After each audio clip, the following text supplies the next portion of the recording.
Jadi beliau ini tidak perlu saya perkenalkan kepada semuanya, kepada jamaah, kepada santri, karena beliau ini sudah terkenal.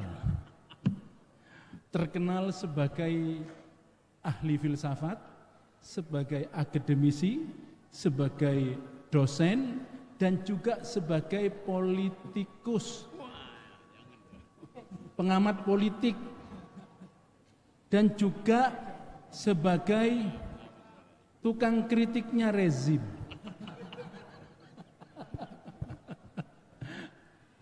Karena memang harus dikritisi, kalau tidak dikritisi tidak lurus jalannya.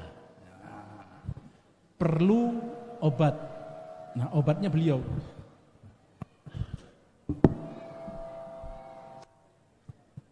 Baik, ini nampaknya lebih enak ini. Kok ngecueng lagi ya?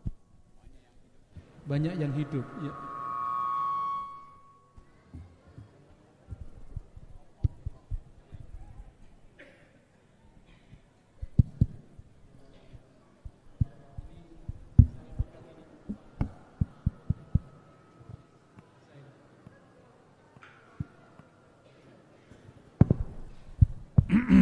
Nah, ini enak. Baik. Saya tidak mau bicara lama, tidak mau bicara panjang. Yang paling penting, beliau sudah hadir di tempat kita. Kita akan meminta kepada beliau dan akan menggali wawasan-wawasan tentang kebangsaan. Kita sekarang berbicara tentang kebangsaan. Berbicara tentang kenegaraan. Bagaimana kita bisa mempersatukan bangsa Indonesia, mempersatukan umat ini, dan bisa mempersaudarakan seluruh anak bangsa. Karena itu, tema yang akan kita angkat pada malam hari ini adalah merajut ukhuwah. Bahasanya saya ambil dari Al-Quran, dan beliau fasih baca Al-Quran. Jadi merajut ukhuwah. Ukhuwah itu persaudaraan dalam keberagaman, dalam perbedaan. Ya ayuhan nas, inna khalaqnakum min dzakarin wa untha wa ja'alnakum syu'uban wa qabaila lita'arafu, untuk saling mengenal. Itu menghargai perbedaan-perbedaan, menghargai keberagaman. Karena itu kita bersyukur kepada Allah Subhanahu wa taala. Pak Roki bisa hadir di tempat ini. Pak Roki beberapa tahun yang lalu di Pondok Pesantren Al-Islah ada pesantren singkat pelatihan usaha produktif. Pelatihan usaha produktif ini, pesantren singkat pelatihan usaha produktif ini diikuti oleh beberapa pondok pesantren dan beberapa panti asuhan dari Sabang sampai Merauke. Dari Merauke itu, dari Papua, ada 2 anak yang beragama Kristen. Pondok pesantren Al-Islah dengan mobil pondok pesantren Al-Islah mengantarkan mereka, satu ke gereja Katolik, yang kedua ke gereja Protestan. Sampai ada orang mengatakan, ini pondok pesantren Al-Islah mobilnya sudah murtad. Mungkin bukan mobilnya, BBM-nya. Mobilnya sudah murtad. Karena satu masuk ke gereja Katolik sebelahnya BNI, satunya lagi masuk ke gereja Protestan dan nungguin anak-anak itu. Jadi ada 2 anak itu kita antarkan ke tempat-tempat ibadahnya mereka. Jadi ini ingin kita tunjukkan bahwasanya pondok pesantren adalah pelopor di dalam merajut ukhuwah dalam keberagaman, dalam perbedaan. Jadi inilah Pak Roki, tapi terserah Pak Roki. Kalau malam ini mau perang ya enggak apa-apa. Tidak harus ini, enggak harus topik ini, enggak harus tema ini. Kesimpulannya aja nanti. Baik, Saya dari tadi ngobrol sama beliau ini nyantai aja beliau itu. Gitu ya, jadi kita dengarkan sekarang apa yang perlu disampaikan oleh Ustadzuna Ustadz Rocky Gerung. Baik, terima kasih. Silakan Pak Rocky. Biar enggak lama-lama Pak Rocky. Nanti mungkin ada yang mau dialog, mungkin ada yang bertanya. Jadi kita ambil 1 atau 2, 3, maksimal 5 orang untuk berdialog ya. Terima kasih. Oke, mana yang ini cukup ya. Oke, assalamualaikum warahmatullahi wabarakatuh.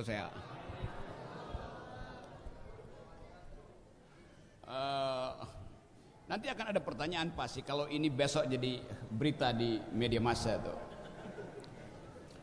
Apa hak agama mempersoalkan politik? Oh, itu bisa tuh judulnya tuh. Apa hak Gus Toha mengundang Rocky Gerung? Topik kedua itu kan rame tuh. Tapi saya nggak peduli dengan itu karena tadi saya berdiri sebentar di bangunan yang sedang dibangun itu. Saya mendoakan supaya bangunan itu bukan sekedar isinya ruangan-ruangan, tapi isinya adalah gagasan. Indonesia kebanyakan ruangan, gagasannya nggak ada. Itu masalah kita tuh. Dan pesantren adalah gagasan untuk menghidupkan akal pikiran, untuk memprovokasi pikiran radikal. Pikiran bukan tindakan radikal. Jadi tadi saya bertanya itu apa nama bangunan itu? Itu akan jadi, Pak Sekretaris menerangkan, itu akan jadi tempat kajian sains di dalam Islam. Itu tema yang kuat sekali, bukan sains dan Islam seolah-olah itu dua hal yang mesti dianalisis secara terpisah. Sains di dalam Islam, artinya ada asumsi di situ bahwa ayat-ayat Quran di dalamnya bukan sekedar mengandung janji surgawi, tapi ada hal yang natural yang mesti dipelajari. Yang kita tahu di dalam percakapan sehari-hari, ada tanda-tanda alam yang hanya dipahami oleh orang yang berpikir. Jadi kira-kira itu nanti, mungkin kapan itu kira-kira selesai, saya akan datang ke situ untuk memberikan seminar tentang fungsi ilmu pengetahuan di dalam mengupayakan kemajuan manusia itu. Dan itu. Iya. Dan Islam tentu mulai dari awal penyebaran doktrin agama, di dalamnya ada tradisi filosofi itu. Orang ingat apa sih matematika yang kita sebut algoritma itu pertama kali diriset oleh ilmuwan Islam. Bagaimana cara kita mengobati manusia? Farmasi pertama ditemukan oleh ilmuwan Islam. Bagaimana kita mengukur skala-skala alam semesta yang kita sebut sekarang astronomi, itu pertama kali diuji di dalam ruang-ruang kuliah di abad-abad pertama ketika Islam muncul sebagai peradaban baru. Jadi selalu ada konteksnya di situ. Nah, kita mau coba gabungkan itu antara krisis pengetahuan, kekurangan pengetahuan, dan keterpurukan bangsa. Apa yang menyebabkan bangsa terpuruk? Karena pemimpinnya nggak berpikir. Itu intinya. Apa akibatnya? Akibatnya skala kecerdasan kita, kalau Anda baca riset terakhir sebulan lalu, Indonesia itu rata-rata IQ-nya 70,8. Hanya 70,8. Apalagi kalau nggak ada masjid kembar, nggak ada Al-Islah, mungkin tinggal 60 IQ kita. Jadi pesantren menyumbang peningkatan IQ, sementara kekuasaan memerosotkan IQ. Karena nggak ada undangan berpikir, orang berpikir dilarang, orang berusaha untuk memperdebatkan masa depan dianggap sebagai bahaya politik identitas. Jadi kita lihat bahwa bangsa ini dituntun ke arah kegelapan. Itu intinya tuh. Padahal tadi diterangkan oleh Gus Toha, persahabatan itu adalah hak setiap warga negara. Lepas dari soal agama, etnis segala macam, tapi justru negara itu memprovokasi supaya jangan bersahabat antar agama, jangan bersahabat antar etnis, jangan bersahabat antar kelas. Diam-diam itu yang sedang terjadi di kita, sehingga terjadi ketegangan sosial. Oke, saya pegang 2 mic kembar di masjid kembar.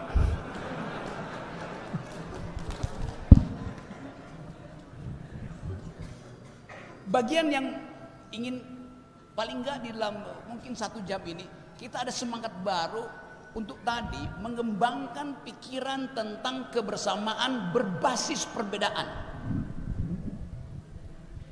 Saya ulangi lagi tesisnya. Kita ingin kembangkan persahabatan, persatuan yang basisnya perbedaan. Karena fakta antropologi bangsa ini adalah perbedaan. Jadi, betul tadi Gus Toha, demi perbedaan kita memerlukan persatuan, demi perbedaan. Kalau negara bilang demi persatuan tidak boleh ada perbedaan, itu namanya dungu. Dari awal kita berbeda. Kalau berbeda dianggap teroris, kalau berbeda dianggap ekstremis. Padahal antropologi bangsa ini disusun berdasarkan ontologi perbedaan. Jadi justru karena ada perbedaan diperlukan persatuan. Bukan dibalik, demi persatuan gak boleh ada perbedaan. Itu kurang ajarnya negara tuh. Hal itu. Jadi sekali lagi, kalau kita ingin lihat perkembangan area, kita hidup di dalam semacam republic of fear. Kita cemas terhadap keadaan. Kita nggak tahu pasti akan ada pemilu atau tidak. IKN akan berlanjut apa tidak. Keadaan itu membuat kita seolah-olah nggak ada harapan lagi. Nah, ini forum yang kita pastikan bahwa kendati negara mengalami optimisme, kita tetap kendati negara pesimis dengan keadaan.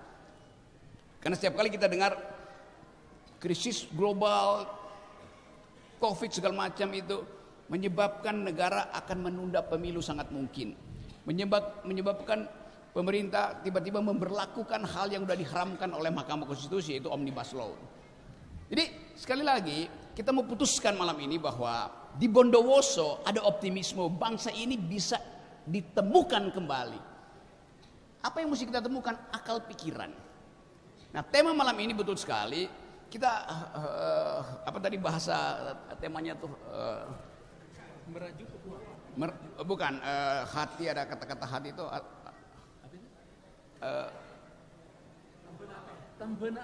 temben ate merawat hati, betul ya. Obat hati, hati-hati dengan hatiku. Kita masuk dulu pada tema itu. Ini adalah pondok pesantren, tempat dipersiapkan masa depan. Dan hanya demi itu kita bisa membayangkan Indonesia. Kita bisa membayangkan Indonesia kalau ada pertumbuhan pikiran di semua sekolah. Nah, prinsip pertama dari setiap murid adalah takwa pada gurunya tuh. Udah pasti tuh. Kata murid dalam bahasa Inggris namanya disciple. Murid. Dari kata disciple turun kata disiplin. Disiplin itu di dalam bahasa Arab namanya takwa. Mengerti karena itu menjalankan, itu namanya takwa kan. Bukan sekedar tunduk, karena mengerti maka menjalankan. Apa yang mesti dijalankan? Harapan. Apa yang mesti dijalankan? Kemampuan untuk mengevaluasi keadaan. Jadi itu yang terjadi. Nah, karena itu tidak mungkin pesantren itu dipisahkan dari politik. Seperti yang diucapkan sekarang. Jauhkan pesantren dari politik karena itu politik. Bukan. Justru di pesantren diajar metode kritis. Dan di dalam politik kalau kita berhenti kritik, maka akan timbul monster-monster di istana tuh. Itu intinya. Ada bahasa Italia bilang el sueño della razón produce monstruos. Akal yang tidur, kalau akal Anda tidur, maka yang beroperasi malam hari adalah monster-monster. Koruptor, arogan, para arogan. Jadi sangat kontekstual kalau kita pastikan bahwa tugas dari pesantren adalah menghidupkan harapan bahwa akal bisa diproduksi ulang. Kita istilahkan itu. Kenapa? Karena selama 7 tahun ini akal kita tidur, akibatnya monster oligarki hidup. Beroperasi dia malam hari itu. Itu yang menerangkan Kenapa bangsa ini nggak bisa bertumbuh berkompetisi dengan bangsa-bangsa lain? Kalau setiap kali kita dengar di media massa ekonomi kita baik, tumbuh segala macam tuh. Faktanya ini coba saya kasih data dulu karena ini kan kuliah tuh. Di zaman Pak Harto, harta kita dikuras oleh konglomerat. Tapi yang balik ke negara masih 33%. Pak Harto kasih konsesi-konsesi. Yang balik ke negara 33%. Zaman Pak SBY yang balik tinggal 28%, 25 sampai 28%. Zaman Pak Jokowi tinggal 8%. Itu data primer yang menyebabkan kenapa banyak akademisi, teman-teman saya dosen itu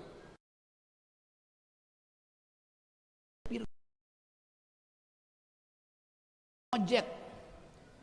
Padahal tukang ojek sendiri sebetulnya berhak untuk memperoleh penghasilan, jangan bersaing dengan dosen. Akibat struktur ekonomi, dosen yang harusnya kelas di atas ambil pekerjaan kelas di bawah. Jadi terjadi lagi konfrontasi hak. Itu disebabkan karena desain ekonomi, desain kebijakannya bobrok. Nah, itu yang diperlukan supaya kita paham bahwa arah bangsa ini betul-betul ada di dalam semacam kecemasan. Tetapi kecemasan itu kita butuhkan supaya kita bisa bikin evaluasi diri itu. Di dalam Al-Baqarah ayat 155 dikatakan, saya mulai ngutip.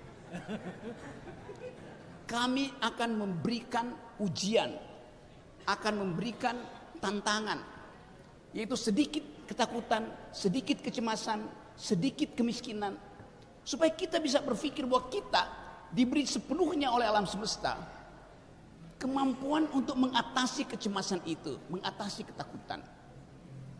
Tadi saya baca jurnal mana tadi? Ya, jurnal namanya Al-Isra juga tuh. Yang jurnal terakhir tuh ada keterangan dari dokter siapa yang berkunjung ke sini nih. Dan kelihatannya jurnal itu memperlihatkan seluruh aspek yang dibicarakan oleh negara tuh. Soal riset, soal organisasi, soal kurikulum ada di situ. Walaupun dia tipis, tapi saya baca dalam 10 menit saya dapat seluruh informasi tentang pesantren ini. Bayangkan misalnya kalau setiap minggu istana keluarin semacam jurnal kecil itu untuk menerangkan kemajuan peradaban politik kita, kemajuan pendidikan kita. Tapi istana nggak punya data itu karena semua data buruk. Itu masalahnya ada di situ. Nah, saya menganggap sekali lagi bahwa di dalam persahabatan keberagaman itu ada hal yang bisa kita share sama-sama, yaitu keprihatinan terhadap keadaan dan harapan untuk memperbaikinya. Quran adalah petunjuk. Petunjuk untuk apa? Semua ayat kitab suci adalah petunjuk yang harus dibaca dengan otak. Itu intinya, karena kita makhluk yang berpikir. Tentu petunjuk untuk paling enggak mengurangi kebatilan, menghilangkan kemungkaran. Paling enggak itu lebih dahulu deh, kalau belum bisa memproduksi kebahagiaan, kemakrufan. Bagian ini bukan ditugaskan oleh kitab suci pertama-tama pada rakyat, tapi pada negara. Penguasa harusnya paham ayat itu, amar ma'ruf nahi mungkar itu pertama ayat untuk penguasa. Kenapa? Karena mereka yang potensi untuk menghasilkan ketidakadilan, mereka yang potensi untuk merampas kebahagiaan. Jadi itu ayat untuk para penguasa. Yang anehnya penguasa ceramain itu ke kita, terbalik-balik coba. Rakyat tidak punya potensi untuk berbuat ketidakadilan. Hanya negara yang berpotensi membuat ketidakadilan. Dan ketidakadilan itu yang saya terangkan tadi, bahwa indeks kecerdasan bangsa ini drop. Di Asia, Indonesia itu nomor 30 dari 32 negara. Paling atas, paling bawah kecerdasannya. Padahal konstitusi kita menugaskan presiden untuk menghasilkan dua hal. Cerdaskan kehidupan bangsa, pelihara fakir miskin. Dua-duanya nggak dilakukan oleh negara. Jadi itulah hak dari kita di sini untuk mempersoalkan ketidakadilan itu. Nah, Gus Toha tadi betul menerangkan bahwa sebaiknya ada upaya untuk mengkritisi dari kalangan akademisi itu. Tapi sering dianggap akademisi itu adalah mereka yang membantu presiden. Kalau Anda tidak ada di lingkaran presiden, Anda dianggap sebagai oposisi walaupun status Anda akademisi. Kan bajingan cara berpikir begitu kan? Kurang ajar. Apalagi kalau akademisinya muslim, dianggap ini untuk mempromosikan negara Islam. Udah ada semacam sinopsis di kepala bahwa kegiatan di pesantren itu adalah untuk menghalangi pemerintah. Itu buruknya tuh. Padahal di tempat ini calon presiden datang. Betul. Calon. Yang mungkin batal tuh. Jadi teman-teman, ini malam yang buat saya berbahagia karena diingatkan kembali fungsi dari persahabatan, fungsi dari keakraban. Dan itu membutuhkan permenungan. Nah, di dalam permenungan itu kita tidak boleh sekedar memakai rasio, reason dalam bahasa Inggris. Ada hal di dalam Islam yang nggak bisa diterjemahkan, yang disebut kalau bahasa Inggris mungkin sebut reason itu akal yang bernalar, passion batin yang membaca. Tetapi bagaimana menerangkan misalnya istilah kolbu? Apa bahasa Indonesia untuk kolbu? Hati. Tetapi bukan hati yang ada bentuk fisiknya yang bisa sakit hati itu.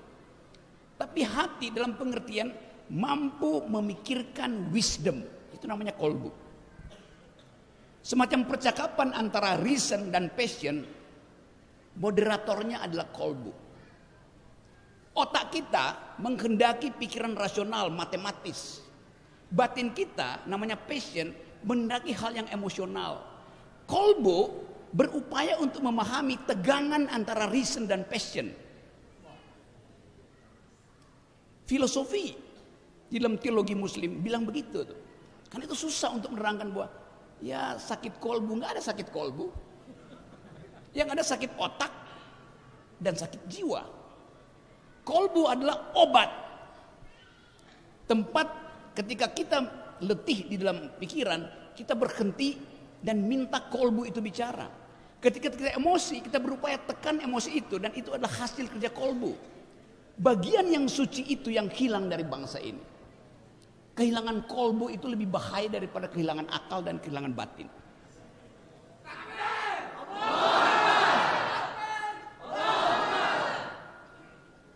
Nah, kesempatan ini adalah upaya untuk membenahi bangsa ini dengan memproduksi kolbu. Tapi nanti saya akan dibully. Pasti dibully itu. Sok tahu Rocky Gerung. Ngomong apa dia? Ada yang akan menjelaskan. Ustaz Toha tuh. Jadi teman-teman, pesantren fungsi utama adalah mengucapkan kejujuran karena diperintah oleh kolbu. Mengucapkan kemerdekaan berpikir karena menginginkan ada pertengkaran argumen. Memanfaatkan momentum-momentum politik supaya bangsa ini jangan diselundupkan di dalam wacana atau headline yang kita baca setiap hari yang gak ada isinya tuh. Jadi teman-teman, itu kultum saya hari ini. Nanti sebelum kita bercakap-cakap, tapi saya ingin mengatakan kesenangan hati saya karena diundang di tempat di mana pikiran itu dihargai. Terima kasih. Assalamualaikum warahmatullahi wabarakatuh. Baik, ini baru mukaddimah. Baru pemanasan. Nanti setelah tanya-tanya, tambah lagi beliau. Oke, ada yang bertanya. 1, 2, 3, 4, 5, 6. 6. 7, 8, 9, 10. Ada 10 orang. Oke, coba mic-nya dikasih. Ini Ini kalau yang nyanyi 10 orang ini caleg apa bukan ya? Oke. Ya, coba itu sudah ada. Ya. Baik, silakan Pak Adiroso dulu. Setelah Pak Adiroso beliau. Ya. Bismillahirrahmanirrahim. Assalamualaikum warahmatullahi wabarakatuh. Allahumma sholli ala sayyidina Muhammad. Sebelumnya saya ingin mengucapkan sebuah puisi. Membeli pepaya ke saudara, pulangnya dikasih sekarung. Sungguh bahagia hati rasanya berjumpa dengan Bapak Rocky Gerung. Baik, yang mau tanya-tanya maju aja ke depan sini biar enak. Bapak Rocky Gerung, kita ini sudah mendengar di beberapa media bahwa ya maaf aja, saya ini terbuka aja ya. Unek-unek artinya dari hati kecil saya. Ini ada semacam korupsi politik. Korupsi politik artinya penyalahgunaan wewenang politik. Jadi ada satu capres, ini akan diamputasi politiknya gara-gara kasus formula. Tapi ini mungkin rekayasa. Jadi tolong Pak Rocky, pengamatan sampean bagaimana dengan langkah-langkah amputasi politik. Soalnya ini sudah mencederai demokrasi. Apakah ini betul-betul cinta negara atau bagaimana nih? Yang mungkin kurang lebihnya bagian. Assalamualaikum warahmatullahi wabarakatuh. Silakan. Terima kasih. Assalamualaikum warahmatullahi wabarakatuh. Waalaikumsalam. Langsung saja. Mohon maaf, pertanyaan saya tulis biar tidak bias.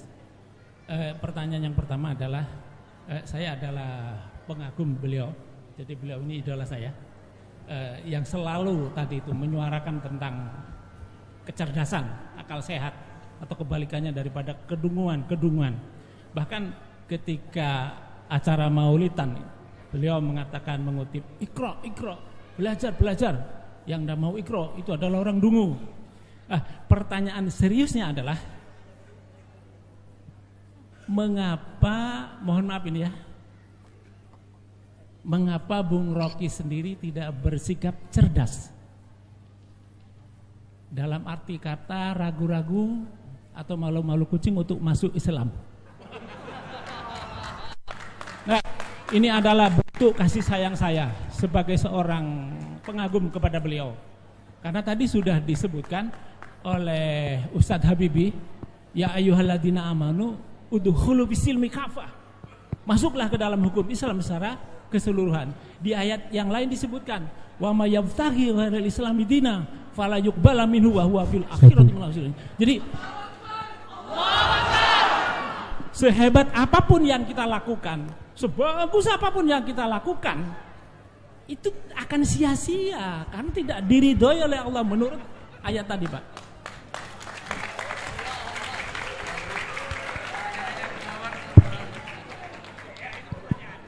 Kemudian yang kedua, di beberapa pertemuan panjenengan pernah bilang bahwa ketika panjenengan bersinggungan dengan masalah agama itu selalu ngeles, selalu mengelak. Itu bukan ranah saya. Jadi keyakinan itu tidak bisa diperdebatkan. Itu kan dogma bagi yang bukan beragama Islam. Jadi dogma itu adalah suatu keyakinan yang harus ditelan bulat-bulat, tidak boleh dipersoalkan, tidak boleh dipertanyakan. Jadi akal sehat di sini tidak berlaku bagi dogma, tapi bagi Islam tidak. Bahkan disebutkan agama itu adalah akal, maka tidak ada agama bagi orang yang tidak berakal. Kesimpulan saya yang nomor 2 ini, jika suatu saat, dan semoga tadi kan sudah disebutkan oleh Abi Toha dengan sebutan Ustadz Rocky Gerung, jika Bung Rocky ini dengan kehebatannya, dengan kecerdasannya, ditambah dengan ilmu yang ada, beliau akan menjadi seorang jenius beriman, seorang mubalik, ya kan? Nah, jadi itu aja. Saya mohon maaf ini agak mungkin menusuk, agak pribadi, tetapi ini ada panjenengan. Billahi taufiq wal hidayah. Wassalamualaikum warahmatullahi wabarakatuh. Terima kasih. Satu lagi ya. Ya, satu lagi. Bismillahirrahmanirrahim. Assalamualaikum warahmatullahi wabarakatuh. Sebelumnya selamat tahun baru kepada Bung Rocky. Karena tahun baru saya mempunyai nama baru, istilah baru untuk Bung Rocky, yaitu Bung Rocky the Top G. Jadi Bung Rocky yang gentleman.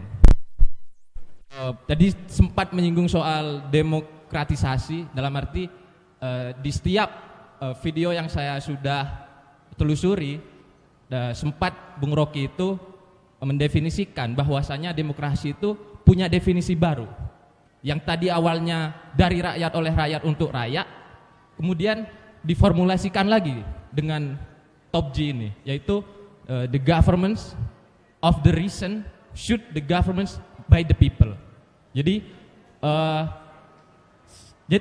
masih ada berkesinambungan antara demokratisasi dan ukhuwah, yaitu persatuan.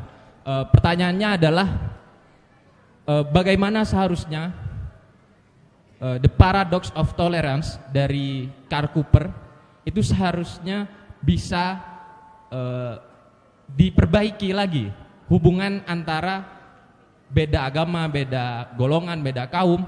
Jadi biar tidak terjadi lagi paradoks-paradoks dan pil-pil dogma itu tersebut. Terima kasih. Baik, namanya dan asalnya? Sebelumnya saya mantan SD Plus Alislah generasi pertama. Oh, Ferwis Yaswa. Ya. Iya. Jadi Gus Jack, adik kelas saya Gus Jack. Iya, baik. Saya lupa karena sudah mulai besar. Iya, sebentar lagi dia sudah kawin. Baik, 3 dulu penanya, setelah itu kita lanjutkan. Silakan. Oke, pertama apa tadi yang utama tadi pertama soal amputasi politik. Oke. Itu hal yang segera ingin orang tahu soal Anies Baswedan. Kira-kira itu yang dimaksud sebenarnya. Tapi kita tahu bahwa selain voluntarisme kita, voluntarisme artinya dorongan untuk menjadi sukarela. Volunte artinya energi untuk memulai inisiatif. Voluntarisme terhadap Anies bisa juga dibaca sebagai kegugupan kita karena membayangkan Anies mampu nggak kalau terjadi semacam keadaan ketidaknormalan di dalam politik gitu. Kan itu intinya kan. Kalau normal-normal aja ya udah ikut aja nanti 20% segala macam. Tetapi pemilu 2024 akan berlangsung di dalam formula-formula tidak normal. Kita lihat itu dari sekarang tuh. Soal usulan PDIP supaya hanya memilih partai, tidak memilih orang karena dianggap bahwa Anies dikelilingi oleh tokoh-tokoh. Jadi pasti partai yang ada tokohnya akan membuat Anies elektabilitasnya itu akan diganggu. Nah, gangguan ini yang mesti kita baca sebagai justru kecemasan rezim terhadap perubahan politik yang dipercepat. Nah, dari segi itu dengan mudah kita bayangkan kalau misalnya Pak Jokowi udah punya calon, maka nggak akan ada halangan pada Anies. Jadi itu menunjukkan bahwa istana belum punya calon final definitif untuk diajukan sebagai calon presiden istana. Hal yang memang nggak boleh ada. Kalau kita belajar dari Pak Habibie nggak pernah sekalipun mengatakan ini yang akan meneruskan saya. Pak Harto juga nggak bilang begitu. SBY nggak pernah ikut-ikutan. Tapi ajaib kenapa Pak Jokowi merasa cemas kalau calonnya itu bukan dari lingkungan beliau. Itu bahayanya kalau orang sakit hati. Itu nggak enak kan?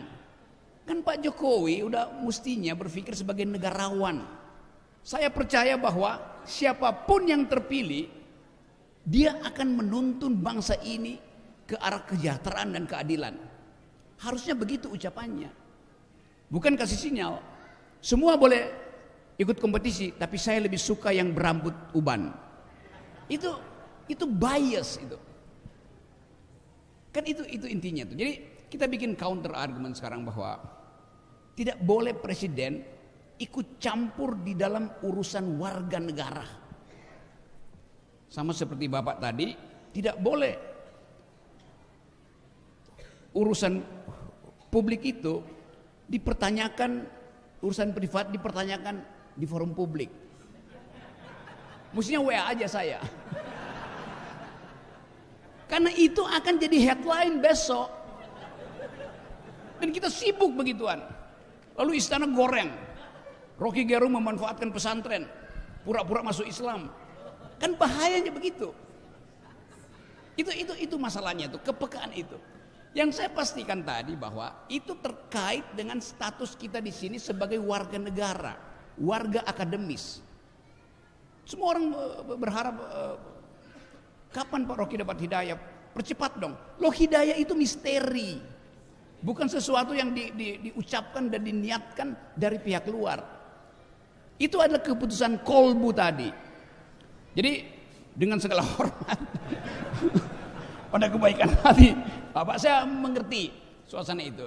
Tapi jangan sampai hal itu justru yang diambil alih oleh mereka yang suka memprovokasi, lalu terbelah lagi bangsa ini hanya karena soal itu. Itu poin kedua tadi. Yang ketiga tadi dari alumnus yang rupanya dia memperhatikan diksi saya. Jadi saya mesti hati-hati nih, jangan sampai yang saya ucapkan kemudian dibalikkan pada saya dan nggak bisa saya pertanggungjawabkan. Saya pertanggungjawabkan.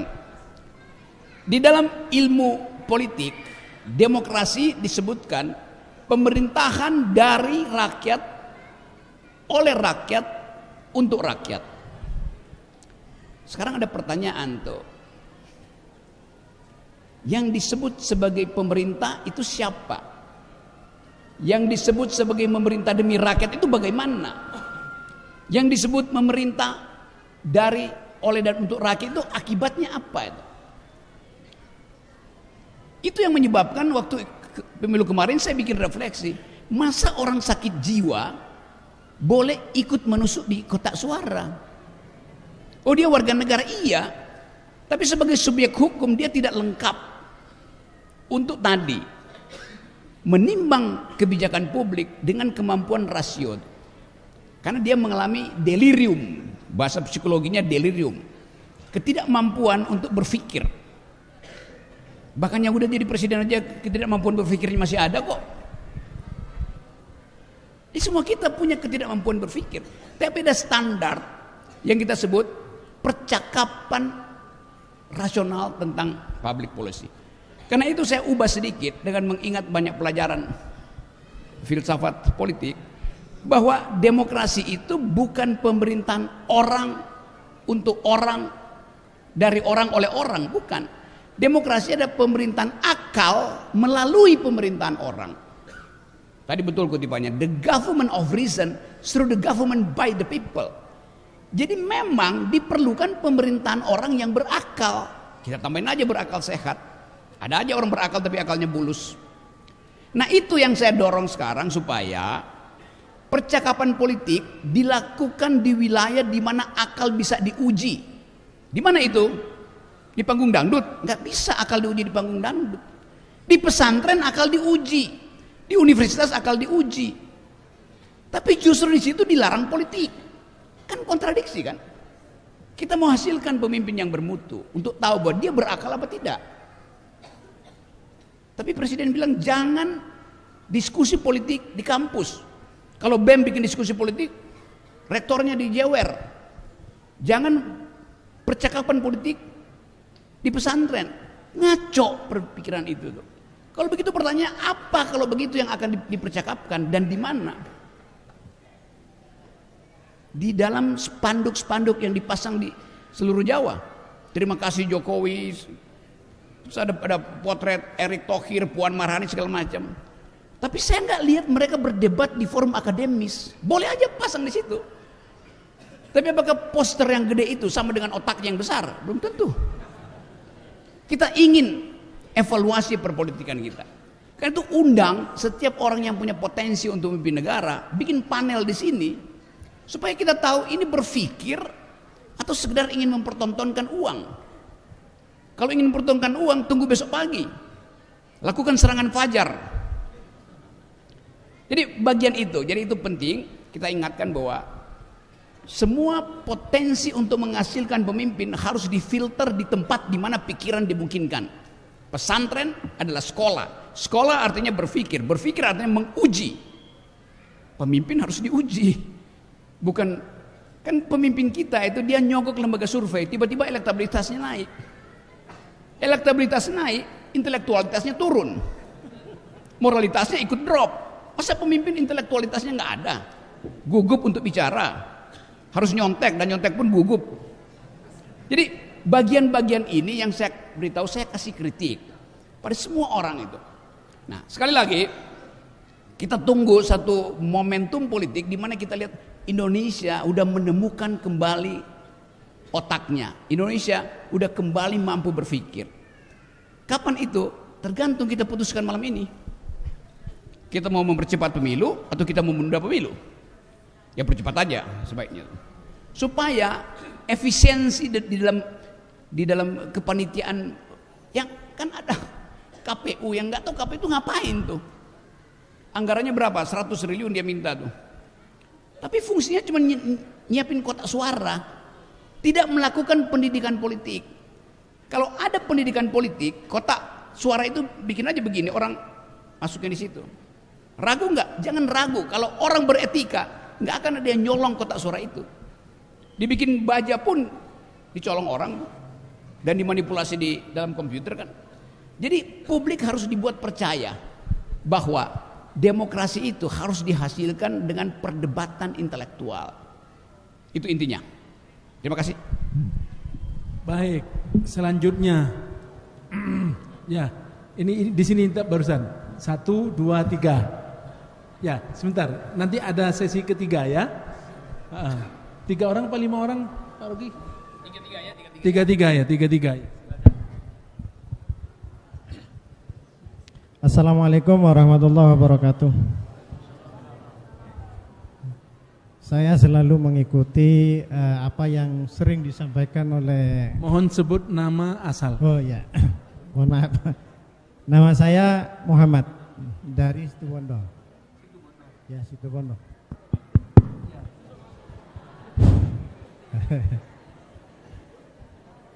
Begini, saya sering menonton video yang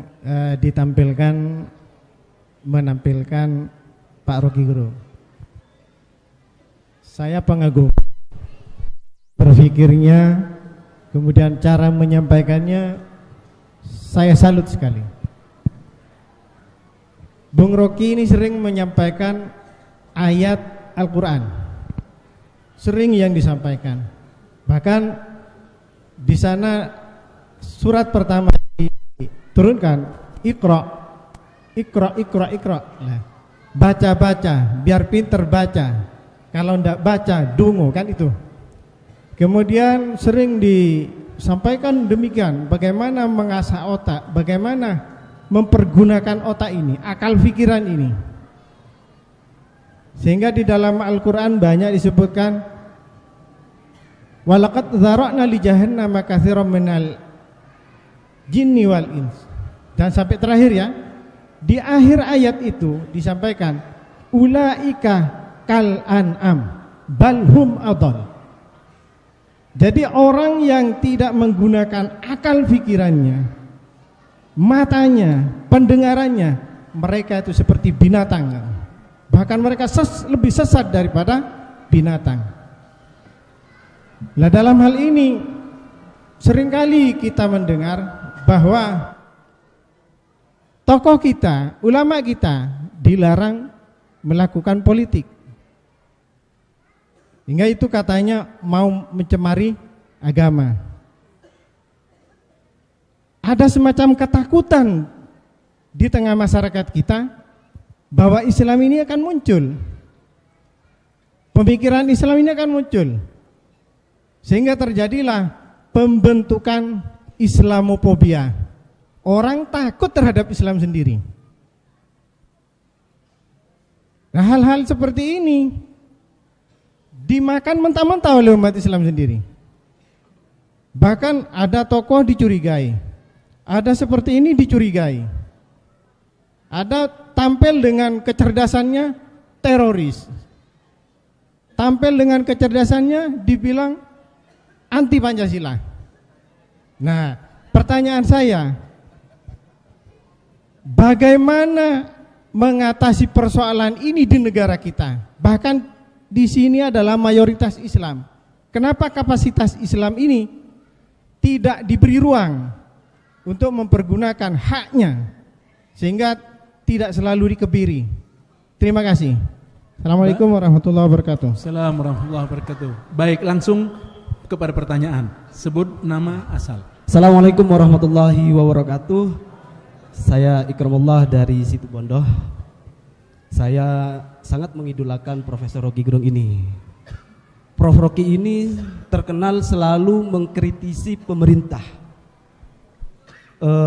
Pertanyaan saya adalah, kenapa Profesor Rocky Gerung ini selama ini tidak memberikan solusi terhadap pemerintah? Bahkan Prof Rocky ini sudah tahu sistem pemerintahan Indonesia sangat bobrok, sehingga Profesor ini memberikan solusi kepada negara ini.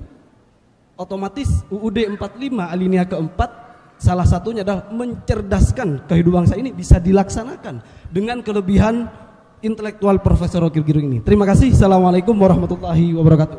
Baik, ini nanti sesi ketiga. Ya, sesi ketiga. Setelah itu terakhir nanti kita berikan kesempatan kepada perempuan, Putri. Ya.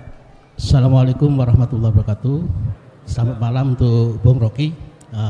Malam ini di Pondok Al-Islah, di pesantren ini dibahas tentang Islam dan kebangsaan. Saya melihat bahwa di bangsa kita itu sekarang ada dua, Bung Rocky, yang perlu kita kita analisa. Yaitu pertama, ada semacam pemasungan pemikiran. Jadi pemikiran kita dipasung. Yang kedua, kalau dulu ada mafia hukum, sekarang ada mafia konstitusi. Bagaimana konstitusi itu dibuat dengan cara mereka yang tujuannya saya kira satu, Bang Ruki, adalah kekuasaan. Jadi poinnya di kekuasaan ini. Saya ingin mendapat masukan dari Bung Rocky, bagaimana cara mengatasi pemasungan pemikiran kita, pemikiran rakyat Indonesia ini, pemasungan pemikiran paling intelektual ini, dan juga yang sangat berat sekarang ini adalah mafia konstitusi. Bahkan MK aja sudah tidak direken. Ya itu. Terima kasih. Assalamualaikum warahmatullahi wabarakatuh. Waalaikumsalam warahmatullahi wabarakatuh. Silakan dulu. Oke, yang pertama apa tadi? Saya selalu lupa yang pertama tuh. Poin yang pertama tadi Islamofobia. Oke.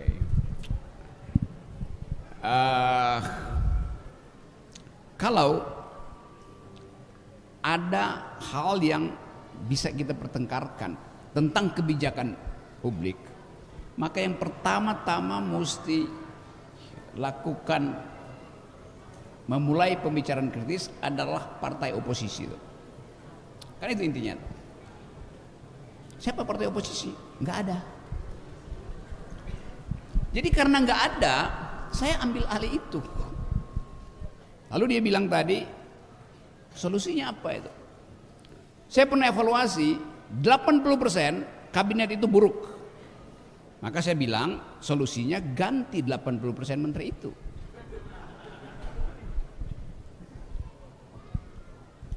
Kan itu dasarnya. Karena dia pejabat pembuat kebijakan, ya ganti. Lalu orang bilang, Anda mau gantiin ya? Anda menginginkan kekuasaan itu. Saya bilang, saya memberi solusi yang betul-betul masuk akal, ganti aja. Tapi nanti Pak Jokowi akan bilang, oke, itu hak prerogatif saya. Jadi nggak ada gunanya kita kasih solusi kalau di ujungnya bilang itu hak prerogatif saya. Lain kalau ada oposisi yang akan tekan itu. Saya nggak punya kemampuan menekan. Saya cuma bisa bicara, itu poinnya. Lalu orang bilang, Rocky Gerung nyinyir, cuma bisa bicara-bicara. Ya karena saya bukan menteri. Memang saya cuma bicara, saya diminta oleh Gustavo untuk bicara. Jadi apa yang masalah di situ? Yang ketiga, menteri-menteri itu saya gaji untuk cari solusi. Kan mereka digaji rakyat untuk cari solusi. Lalu mereka bilang, jangan kritik aja, kasih solusi. Loh, Anda saya gaji untuk kasih solusi, untuk cari solusi. Ngapain minta kembali solusi ke saya tuh? Jadi Anda mesti bisa bedakan bahwa kalau saya kasih kritik, saya nggak perlu kasih solusi. Kalau saya kasih solusi, gaji saya, itu masalahnya. Dia nggak bisa gaji kan?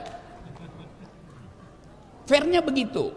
Tetapi kesalahan pertama ada pada oposisi yang tidak diizinkan oleh Pak Jokowi. Dalam satu kampanye Pak Jokowi bilang, saya nggak perlu oposisi itu. Lalu yang kontrol Anda siapa kalau gitu? Jadi dari awal desainnya udah kacau. Nah karena itu kalau yang beroposisi sekarang dengan mudah dibilang Islamofobi. Karena cuma itu mainannya. Jadi kita dinasibkan untuk hidup dengan orang dungu. Yang kalau kita terangkan nyinyir. Semua yang kita bicarakan di sini dasar akademisnya ada. Semua yang kita ucapkan dengan sinis di sini maksudnya untuk memperbaiki bangsa. Gak ada di sini yang ingin bangsa ini hancur. Karena itu kita kasih kritik. Kalau ditanya misalnya apa prestasi Pak Jokowi? Nggak ada. Memang nggak ada. Sorry aja. Tunjukkan apa? Jalan tol itu, kalau saya bisa berutang, saya sendirian bisa bikin jalan tol dengan suruh saya kumpul 10 arsitek. Gampang aja kan? Lain kalau Pak Jokowi bilang, saya buat jalan tol sesuai dengan janji saya, yaitu tidak berutang. Ini jalan tol pakai utang, siapapun bisa. Kan itu simple. Dan utang itu kemudian dibebankan pada rakyat. Setiap hari Sri Mulyani cari cara untuk majakin rakyat. Macam-macam dipajaki sekarang tuh. Demi membayar utang itu. Tetapi pendukung rejim tepuk tangan. Hanya di era Jokowi jalan tol jadi panjang. Iya, tapi jalan pikiran jadi pendek. Itu konsekuensinya kan. Tanya pada ekonom semacam Faisal Basri. Seluruh utang untuk bikin jalan tol keuntungannya balik pada Cina. Bukan balik pada kita tuh. Kenapa? Begitu selesai jalan tol itu kalau di dalam sistem pembangunan dunia itu gratisan jalan tol. Masa jalan tol berbayar? Justru jalan tol dimaksudkan untuk efisiensi supaya jalan biasa itu tidak macet. Dipindah jalan tol. Sekarang jalan tol dikasih tarif. Akibatnya orang nggak bisa bayar, balik lagi ke jalan biasa, macet lagi di situ kan. Nggak ada di dunia jalan tol itu bayar. Kecuali jalan dibikin swasta untuk pergi ke resortnya, itu bayar tuh. Ini jalan tol dari Jakarta sampai Banyuwangi disuruh bayar. Kan ngaco. Apalagi begitu jalan tol selesai dijual pada swasta. Jadi seluruh konsep itu yang mesti kita bongkar. Kalau cuma sekedar lihat semua orang tepuk tangan tuh pendukung Pak Jokowi, sekarang ada jalan tol, kita punya jalan tol. Yang ngomong gitu cuma punya Honda butut, nggak bisa masuk jalan tol, tapi dia bangga ada jalan tol. Cicilan belum lunas, mana ada motor bisa masuk jalan tol. Itu yang saya sebut manipulasi opini publik oleh negara. Itu bahayanya tuh kalau negara jahat disembunyikan dari mana? Sama seperti IKN, sama aja. Entah dari mana membiayai itu. Saya punya banyak teman di kabinet, semua merasa nggak mungkin itu jalan. Lalu kenapa kalian tepuk tangan? Karena mereka ketagihan kekuasaan itu, nggak berani untuk ucapkan kejujuran. Nah, kita ingin ada kejujuran diucapkan malam ini dan diucapkan oleh mulut seluruh warga negara yang kritis, yang punya otak. Apalagi kalau dia alumnus dari pesantren ini. Allahu Akbar. Baik, ini terakhir. 1, 2, itu 3 tadi sudah mengangkat tangan. Mohon maaf. 4 ya, nggak apa-apa ya, 4 ya. Oke, 4. 1, 2, 3, 4 terakhir. Silakan. Assalamualaikum warahmatullahi wabarakatuh. Saya Madani dari Dadapan sebelah pondok. Mungkin saya bukan ingin bertanya Bung Rocky, tapi ingin meminta saran Bung Rocky. Saya memiliki cita-cita sebagai pemimpin Bung Rocky. Tapi saya tidak punya kedekatan relasi kepada elit-elit politik di atas. Jadi mungkin saran Bung Rocky bagaimana cara saya mendapatkan cita-cita saya yang sebagai pemimpin ini, karena saya sendiri sudah jenuh terhadap pemimpin di kota ini. Oke.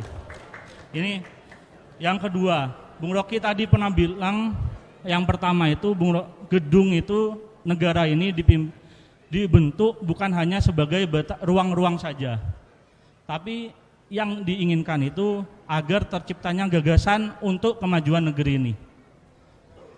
Dengan keburukan yang ada di negeri ini, saya meminta gagasan dari Bung Rocky, gagasan apa saja yang mungkin bisa didapat atau harus kita laksanakan untuk negeri tercinta kita ini. Dan yang kedua, yang ketiga, apakah untuk menjadi seorang pemimpin atau politikus sendiri, apa kita harus selalu dekat terhadap orang yang di atas? Apa kita harus menempel? Apa kita sebagai oposisi? Apa kita harus bersuara seperti Bung Rocky? Karena Bung Rocky tahu sendiri, Bung Rocky yang bersuara seperti ini aja banyak musuhnya. Apalagi saya yang hanya sebatas masyarakat biasa yang tidak punya tempat untuk bersuara, Bung Rocky. Terima kasih untuk Gus Toha yang telah memfasilitasi saya pribadi udah bertemu dengan Bung Rocky ini. Terima kasih. Sama-sama. Kalau mau foto silahkan sekarang. Mana tadi?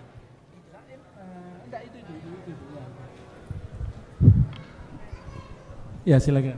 Bismillah, assalamualaikum warahmatullahi wabarakatuh. To the point ya. Langsung pertanyaan. Nama asal? Nama saya Samhan, mahasiswa Jember asal Makassar. Sesuai judul tentang bersatu atas basis perbedaan. Bagaimana agar kita tidak menjadi orang yang latah dan kaku terhadap perbedaan secara umum, perbedaan politik ataupun agama, karena bangsa Indonesia secara umum serta umat muslim secara khususnya masih banyak mereka yang latah karena agama sampai sekarang masih menjadi tunggangan politik atau yang biasa kita sebut politik identitas. Karena isu agama ini yang paling mudah digoreng, maka terjadilah banyak kerusakan-kerusakan seperti 22 Mei tahun lalu yang banyak kerusakan, banyak yang terluka sampai korban jiwa yang dimana Islam sebagai rahmatan lil alamin sangat jauh dari tujuan ini. Sederhananya, bagaimana agar kita tidak menjadi dungu dan sikap kita kepada mereka-mereka yang dungu. Terima kasih. Baik, yang ketiga langsung, setelah itu yang keempat.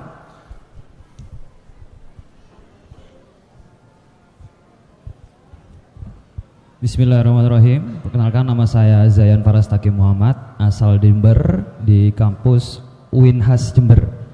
Nah, ini kemudian yang saya ingin tanyakan kepada Profesor Rocky ya. Yang pertama, ini ada beberapa hal yang saya bingungkan terhadap sistem demokrasi Indonesia terutama. Ini entah mungkin saya kena korban politikus atau politisi yang lain, itu saya kurang tahu juga. Nah, sebenarnya kalau dari yang saya ketahui, tujuan dan fungsi partai itu kan sebagai jembatan, menjembatani aspirasi mungkin ya, menjembatani aspirasi kepada seorang pemerintah atau presiden. Nah, kemudian di sisi lain, saya melihat bahwasanya seharusnya pemerintah ini berada di posisi yang moderat. Dalam artian di sana dia tidak memihak kepada kanan atau kiri, ataupun mereka tidak berpihak kepada partainya sendiri apabila memang partai itu salah. Nah, karena memang sebenarnya pada hakikatnya kita kan mencari kebenaran yang mutlak, sedangkan kebenaran yang mutlak itu banyak sekali pemikiran-pemikiran yang menafsirkan, akhirnya menafsirkan kebaikan yang kebenaran yang mutlak itu menjadi universal, kebenarannya universal. Nah, akhirnya melahirkan sebuah kebenaran individu-individu yang mengklaim bahwasanya saya ini lebih baik, saya ini lebih benar. Nah, jadi yang saya ingin tanyakan sebenarnya sistem demokrasi ini seperti apa? Posisi partai dan juga ketika mereka ini ingin memilih seorang pemimpin, apakah mereka harus berpihak? Begitu.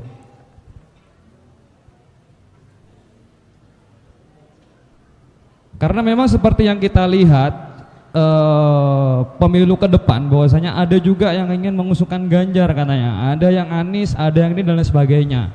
Nah, mereka semua itu kan pada adalah hal tersembunyi, hal konotatif di sana, bahwasanya mereka ini ya ingin mengusung partai, nama partai sendiri, egoisme akhirnya, kebenaran individu yang dimunculkan, bukan musyawarah bersama, begitu. Nah, kemudian yang kedua yang saya ingin tanyakan, bagaimana cara kita menyikapi timbulnya polarisasi pada masyarakat. Nah, karena saya memang mengutip dari channel YouTube live-nya Profesor Renat Kasali, beliau berkata bahwasanya ini bakal terjadi hal yang sangat panas, keadaan politik yang sangat panas nanti untuk pemilu ini. Nah, di sisi lain juga ada resesi, bahwa wah resesi kayak gini kayak gitu.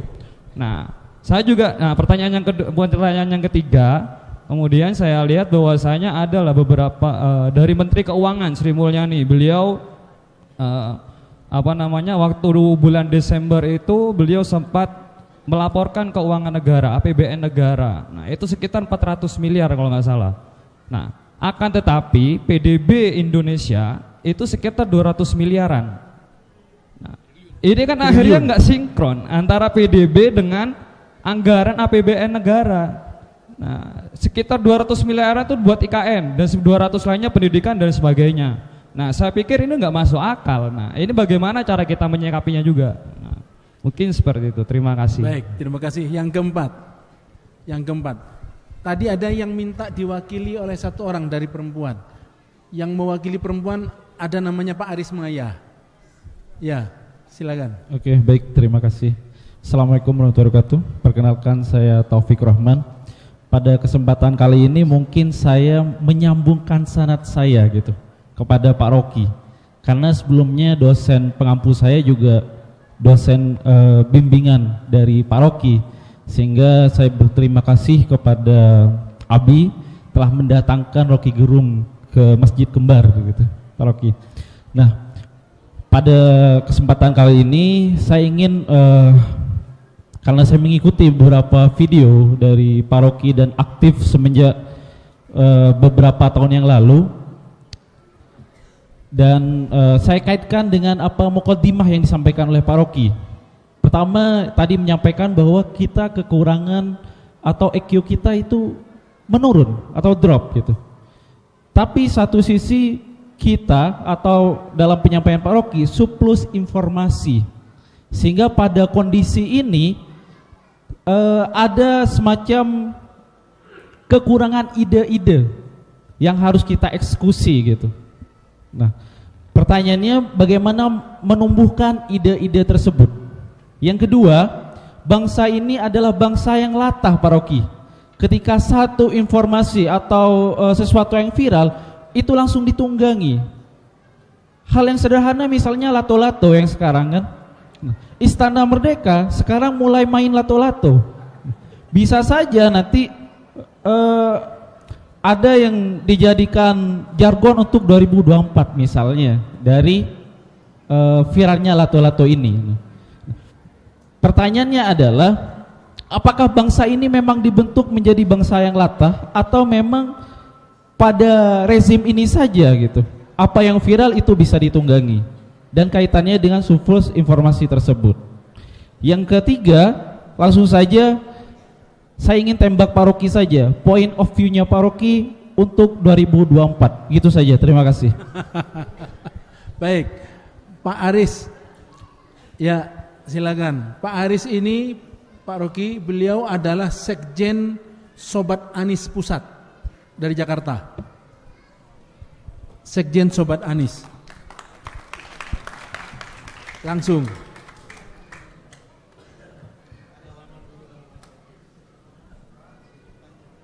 Salamannya nanti setelah pertanyaan.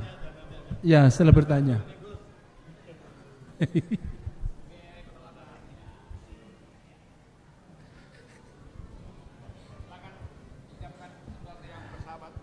Silakan pertanyaannya singkat padat. Singkat aja ya. Baik, assalamualaikum warahmatullahi wabarakatuh. Terima kasih Gus Toha, Ustaz Sudirman, Haji Umar. Selamat datang Bung Rocky. Setiap hari saya ketemu Bung Rocky, bahkan setiap jam barangkali ya, dengan Mas Hersu di RJ Channel. Saya selalu mengikuti setiap kali apa yang disampaikan, isu-isu. Terakhir adalah soal Perpu yang kami baca. Barangkali saya ingin mewakili bapak-bapak barangkali ya, sebagai warga negara Mas Rocky. Kedatangan panjenengan di sini ini benar-benar membuka harapan untuk kami. Sementara bahwa kita ini sudah hampir-hampir kehilangan akal, karena demikian nyata situasi negara ini dibodoh-bodohin, ya. Jadi bagaimana misalnya dalam kasus perumusan Perpu itu kita betul-betul secara telanjang bulat diberikan contoh bagaimana pemerintah ini kemudian melakukan pelanggaran-pelanggaran secara konstitusional. Ini saya kira perlu disampaikan secara umum, dan kita yang di desa ini Mas Rocky ya, saya dari Jember, tadi telat saya hadir karena ada kegiatan, jadi merasakan betul bagaimana sekarang situasi sulitnya kehidupan perekonomian Gus. Kemarin saya diskusi dengan beberapa ojol, hanya tinggal 125 orang aja. Itu menunjukkan bahwa kapasitas ekonomi kita memang semakin turun. Itu satu. Ingin komen aja dari Mas Rocky. Yang kedua, sebagai Sobat Anies, mungkin ada sedikit rahasia kalau ada 3-4 oligarki yang sekarang sedang merancang sesuatu di istana. Barangkali bisa dibuka di sini. Demikian Bung, terima kasih. Terima kasih. Assalamualaikum warahmatullahi wabarakatuh. Assalamualaikum warahmatullahi wabarakatuh. Tapi pertanyaan yang paling akhir yang kedua itu agak nyerempet-nyerempet bahaya. Agak nyerempet-nyerempet bahaya. Baik, Pak, ini adalah pertanyaan terakhir ya. Tidak ada lagi pertanyaan karena jam sudah menunjukkan jam 8.30. Ya. Oke, saya tahu bahwa walaupun kita sedang bicara hal yang makro tentang kebangsaan, tapi selalu ada current issues, apa namanya, hal yang hari-hari ini dipercakapkan orang, soal Perpu, soal Anies, soal ekonomi. Satu poin aja bahwa halo, ini kenapa nih? Ya lanjut. Bisa? Oke. Saya pikir Mbak Puan tadi yang rampas mic saya.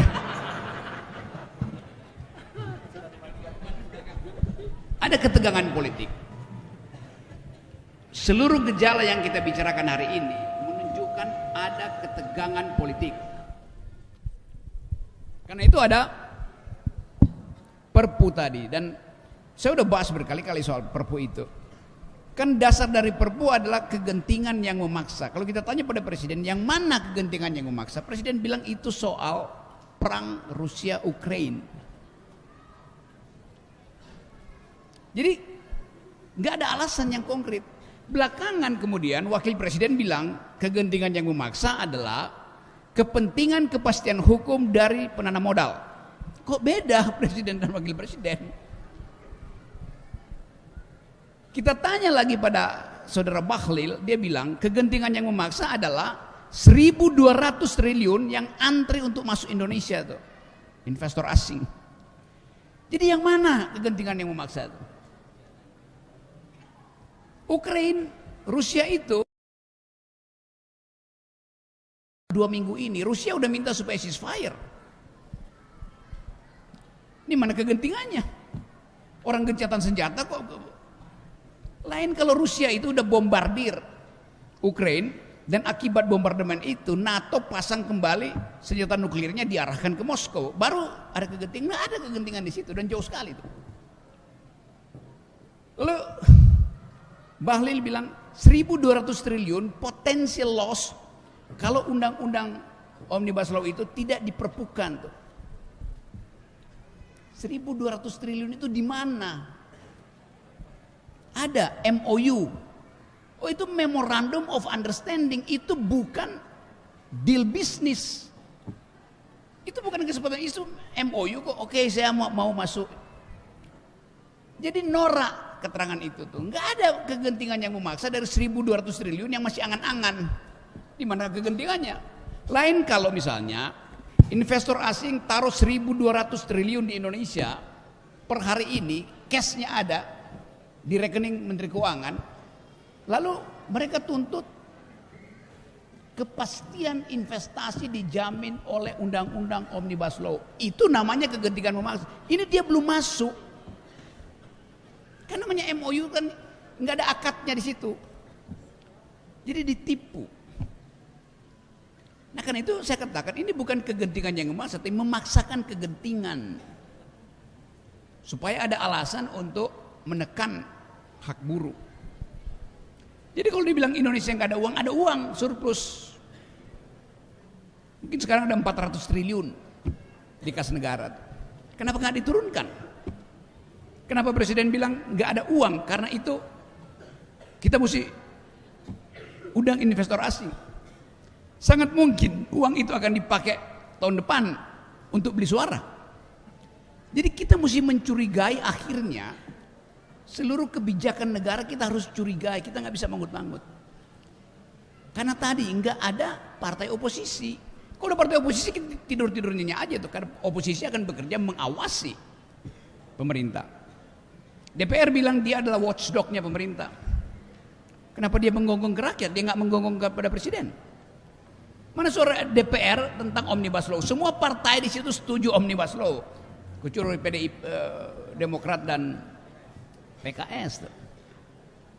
Nah sekarang kalau sistem proporsional tertutup yang diusulkan oleh PDIP, seluruh partai justru anti itu. Kan mendua kan sikap partai itu yang kita kritik tadi itu. Soal rahasia-rahasiaan pasti adalah. Mungkin setiap jam 4 lewat 15 menit di istana ada pertemuan antara 2-3 menteri utama, 4 konglomerat dan lembaga survei untuk hitung Ganjar udah seberapa, Anies seberapa, Prabowo seberapa. Tapi itu adalah konspirasi untuk membatalkan hak rakyat mendengarkan langsung suara dari capres-capres itu. Curangnya begitu. Kita nggak tahu apa yang harus kita pilih. Jadi banyak saya bisa bocorkan, tapi nanti kena delik saya. Tapi dengan analisis kita tahu. Jadi kalau disodorkan hari ini, inilah daftar calon presiden kita. Kita bertanya, dari mana? Enggak, dari depan Monas dengan menyewa surveyor. Lalu ditanya, pesantren yang diasuh oleh Gus Toha, mau pilih siapa? Ada 7, Anda mau pilih siapa? Kita disodorkan untuk hal yang sudah dipilihkan di istana. Itu curangnya. Jawabnya gampang, taruh 7 di situ. Anda pilih siapa? Bukan siapa yang kita pilih, siapa yang kita coret duluan. Coret. Lalu kita taruh nama kita sendiri. Kenapa emang? Lain kalau lembaga survei itu dari awal dia bilang ini survei, percaya lembaga survei itu. Ini nggak pernah satu lembaga survei pun mengatakan ini survei publik, ini dana yang kita pakai. Dari mana? Bilang dong dari siapa tuh? Itu yang nggak ada. Itu yang namanya keculasan dalam politik. Jadi teman-teman semua tadi yang bertanya, saya paham, saya rumuskan dalam satu kalimat. Kita cemas dengan keadaan, tapi nggak ada jalan keluar. Karena itu saya lagi siapkan jalan keluarga. Namanya LBP, Liga Boykot Pemilu. Nanti orang, oh itu makar. Nggak ada cuy, itu cuma gagasan cepat-cepat. Dan mungkin sangat terjadi hal semacam itu. Hal terakhir, asing di kawasan Indo-Pasifik. Nggak ada satu perubahan politik di Indonesia yang tidak ada kepentingan asing. Entah Cina, Amerika. Dan itu yang kita hitung. Waktu Pak Harto jatuh tahun 98, itu hanya krisis finansial yang berakibat pada krisis ekonomi. Krisis finansial. Nilai tukar aja tuh yang tiba-tiba melonjak. Bisa nggak diatasi? Bisa. Jepang masih bilang oke, kita bantu Indonesia. Tapi pada waktu itu partai yang berkuasa di Amerika, Partai Demokrat yang presidennya Bill Clinton, merasa bahwa Pak Harto udah terlalu rakus. Karena itu sebagai proksi Amerika di Indo-Pasifik, Jepang ditegur, nggak usah bantu. Amblas. Sekarang hal yang sama, Partai Demokrat berkuasa di Amerika dan melihat bahwa ketidakpastian hukum ada di Indonesia. Jadi kalau dikatakan bahwa investor akan masuk, rumus investor masuk itu cuma satu, kepastian hukum. Ini nggak ada kepastian hukum. Kenapa? Perpu itu sebentar lagi akan dibawa ke Mahkamah Konstitusi, jadi ribut lagi di judicial review. Jadi kekacauan hukum itu justru menghalangi investor masuk ke Indonesia. Itu intinya tuh. Jadi sekali lagi kita di sini hanya bisa menganalisis. Kita nggak ada kepentingan dengan siapa jadi calon presiden, itu urusan individu. Tetapi kalau kita punya kepentingan dengan calon presiden, kita mau uji dia pertama kali bukan elektabilitasnya, tetapi etikabilitasnya, moralitasnya, kedua intelektualitasnya, baru elektabilitasnya tuh. Jadi undang semua capres datang ke sini, uji moralitasnya, uji intelektualitasnya. Elektabilitas urusan lembaga survei itu. Nah itu pentingnya tadi kita mulai persiapkan siapa yang akan kita coret dari daftar itu ya. Yes, undangin. Jadi sekali lagi terima kasih banyak karena dimungkinkan kita bercakap-cakap secara terbuka di sini nih. Ada mahasiswa bisa bicara sesuka-sukanya tuh. Ada orang yang mau jadi pemimpin, dia bertanya, siapa yang bisa kita contoh? Jangan contoh mereka. Anda ingin saya kenalin Anda dengan orang di istana, justru hindari mereka. Gitu. Karena lebih banyak iblis di situ daripada malaikat. Makasih. Baik, terima kasih Bung Rocky. Masya Allah. Ini apa yang disampaikan itu bisa membedah perasaan, membedah pikiran kita semuanya. Insya Allah kita semuanya tidak akan lagi menjadi dungu. Insya Allah semuanya akan menjadi orang yang cerdas. Insya Allah subhanahu wa ta'ala. Ya, baik. Saya tidak mau mengkomentari, tidak mau menambah-nambahi apa yang beliau sampaikan. Karena sudah cukup jelas. Sekarang saya minta ada yang berdoa kepada Allah subhanahu wa ta'ala. Mana Kiai Amyal itu? Kita doakan mudah-mudahan kita semuanya mendapatkan hidayah dari Allah. Kita ditolong dan dijaga oleh Allah subhanahu wa ta'ala. Ya, tapi sebelum berdoa, sebelum Kiai Amyal berdoa, saya akan sampaikan bahwa insya Allah bulan Februari yang akan datang, yang akan menjadi pembicara tamu adalah Ustadz Ahmad Kaimana. Ahmad Kaimana, silakan dibuka di Google. Namanya beliau Ustadz Ahmad Kaimana. Beliau itu pendeta, mantan pendeta dan sekarang sudah menjadi muslim, alhamdulillah. Itu nanti kita akan dengarkan kajian-kajian dari beliau, insya Allah. Kainama, oh Kainama. Bang Rocky ternyata kenal namanya beliau, Ahmad Kaimana. Seingat saya Kainama lebih akrab. Kainama itu dari Indonesia Timur ya. Ya. Jadi Ahmad Kainama bukan Kaimana, Kainama. Silakan Kiai Amyal.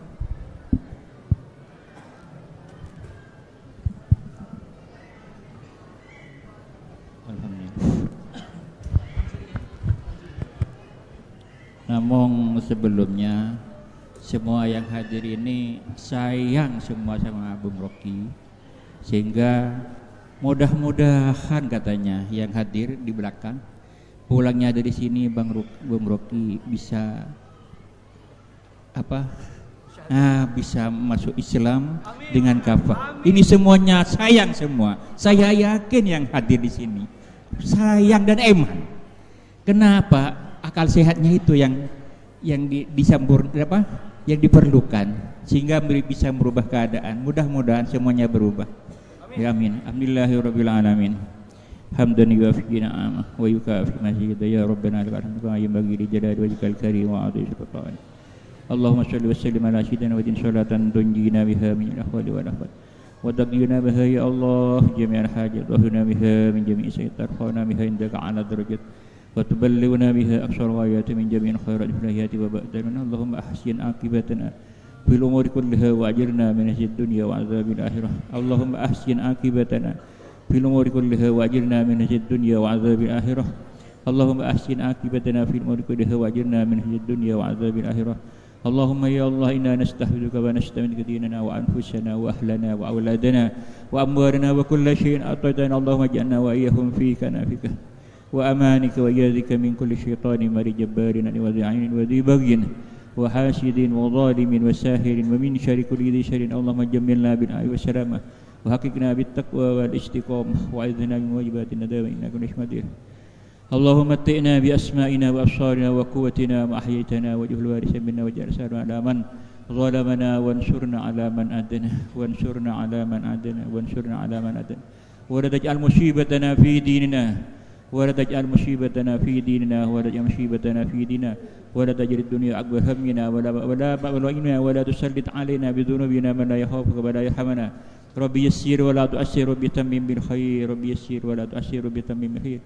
Rabbi yassir wa la tu'assir Rabbi tammim. Allahumma la sahla illa ma ja'altahu sahlan anta taj'alu hazana sahlan. Allahumma la sahla illa ma ja'altahu sahlan anta taj'alu hazana sahlan. Allahumma la sahla illa ma ja'altahu sahlan anta taj'alu hazana sahlan bi rahmatika ya arhamar rahimin. Rabbana zalamna anfusana wa lam taghfir lana warhamna lanakunanna minal khasirin. Rabbana atina fid dunya hasanah wa fil akhirati wa qina adzabannar. Subhana rabbika rabbil izzati amma yasifun. Salamun walhamdulillahi walhamdulillahi rabbil alamin. Syari al-Fatihah. A'udzu billahi minasyaitonir rajim. Bismillahirrahmanirrahim. Iyyaka na'budu wa iyyaka nasta'in. Ihdinas siratal mustaqim. Shiratal ladzina an'amta 'alaihim ghairil maghdubi 'alaihim waladdallin. Baiklah jamaah semuanya, Tantri-Tan Setojenis Sesami Mulja, kita akan bertemu tanggal 4 Februari yang akan datang insyaallah, dan kita akan dengarkan kajian dari Ustadz Ahmad Kainama. Ya, Ustadz Ahmad Kainama insyaallah. Demikian aqulu qauli hadza wa astaghfirullahal azim li wa lakum. Wassalamualaikum warahmatullahi wabarakatuh. Yang pulang naik sepeda motor dan mobil hati-hati di jalan.